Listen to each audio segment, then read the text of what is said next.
You ask Tiger to calculate. This deals with linear inequalities with one unknown. The final result is a greater than 6. Let's solve it step by step. Group all constants on the right side of the inequality. Add 8 to both sides.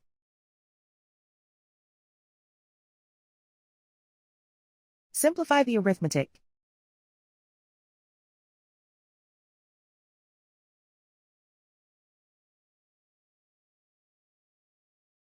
Isolate the a. Divide both sides by 2.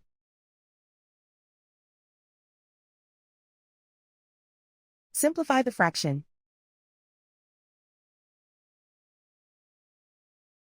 Find the greatest common factor of the numerator and denominator.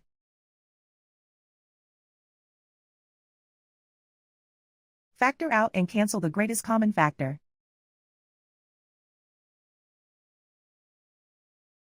Plot the solution on a coordinate grid. And so the final result is a greater than 6.